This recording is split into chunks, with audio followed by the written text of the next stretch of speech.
আসসালামু আলাইকুম সবাইকে। সবাই কেমন আছেন? আশা করি সবাই ভালো আছেন। আলহামদুলিল্লাহ আমিও ভালো আছি। আজকে আমার বাসায় হঠাৎ করে মেহমান চলে এসেছে। তারা না বলে এসেছে।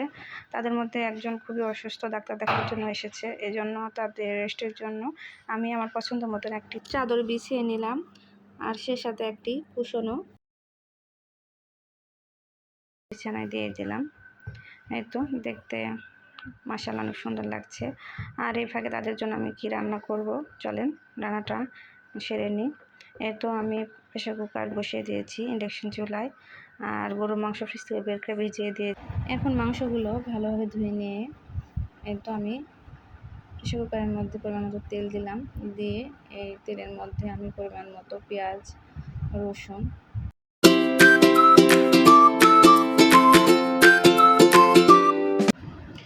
তো ভালোভাবে নেড়েচেড়ে এর মধ্যে আমি হলুদের গুঁড়া, মরিচের গুঁড়া, আদা বাটা, জিরা বাটা, গোটা মশলা, দারচিনি, এলাচ, কালো এলাচ, সাদা এলাচ, এই সব কিছু দিয়ে ভালোভাবে নেড়েচেড়ে মশলাগুলোকে বেশ খানিকক্ষণ সময় ধরে কষিয়ে নেব।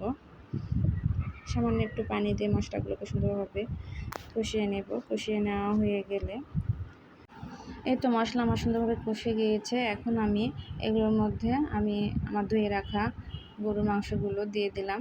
দিয়ে ভালোভাবে নেড়ে চেড়ে বেশ খানিকক্ষণ সময় ধরে আবার মাংসগুলোকে মশলার সাথে কষিয়ে নেব।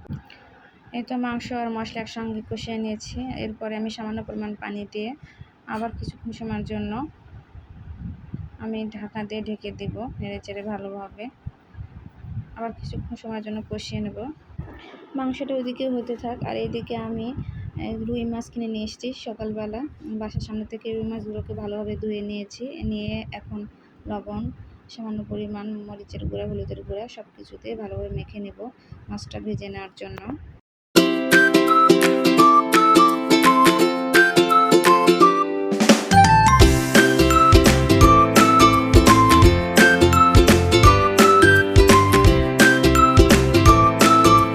এদিকে আমি গ্যাসের চুলায় তরকারিটা রান্না করার জন্য একটি কড়াই বসিয়ে দিয়েছি। এই কড়াইটা গরম করে নিয়েছি। এরপরে তো পরিমাণ মতো আমি তেল দিয়ে নিলাম।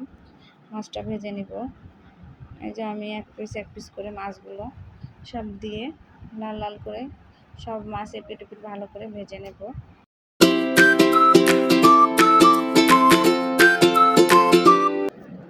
আর এইদিকে আমার গরুর মাংসটাও ভালোভাবে কষিয়ে নেওয়া হয়ে গিয়েছে। এখন আমি পরিমাণ মতো ঝোলের জন্য পানি দিয়ে দিব। যেহেতু আমি পরিমাণ মতো পানি দিয়ে দিলাম, দিয়ে ঢাকনা দিয়ে ঢেকে এটা গ্যাসের চুলায় বসিয়ে দেব।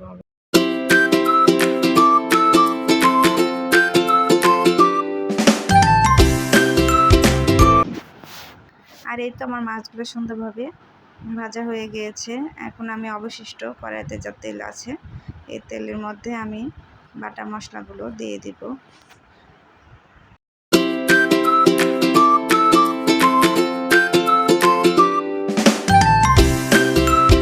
বাটা মশলাগুলো দেওয়া হয়ে গিয়েছে। এর মধ্যে পরিমাণ মতো লবণ, হলুদের গুঁড়া, মরিচের গুঁড়া এসব কিছু একসাথে ভালোভাবে দিয়ে নেড়ে চেড়ে কিছুক্ষণ আবার কষিয়ে নেব।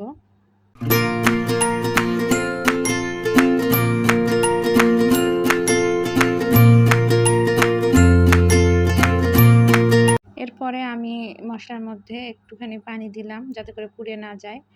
সামান্য পরিমাণ পানি দিয়ে মশলাটা আরেকটু সময় কষিয়ে নেব। আর এই ফাঁকে আমি সজনে ডাঁটা আর দুটো আলু অফ ক্যামেরায় কেটে নিয়েছিলাম। এগুলো এখন ধুয়ে নেব ভালোভাবে।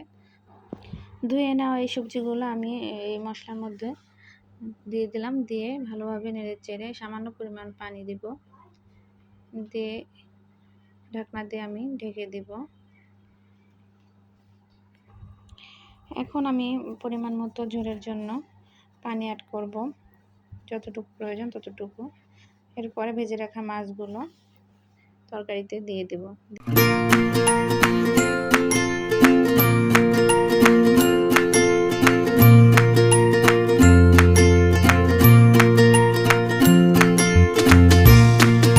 আর এইদিকে দেখেন আমার গরুর মাংসটা সুন্দরভাবে রান্না হয়ে গিয়েছে।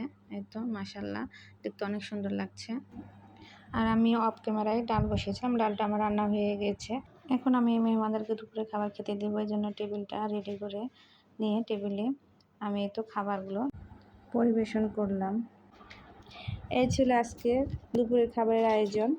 সবাই ভালো থাকবেন, সুস্থ থাকবেন। সবাইকে আসসালামু আলাইকুম। ধন্যবাদ সবাইকে।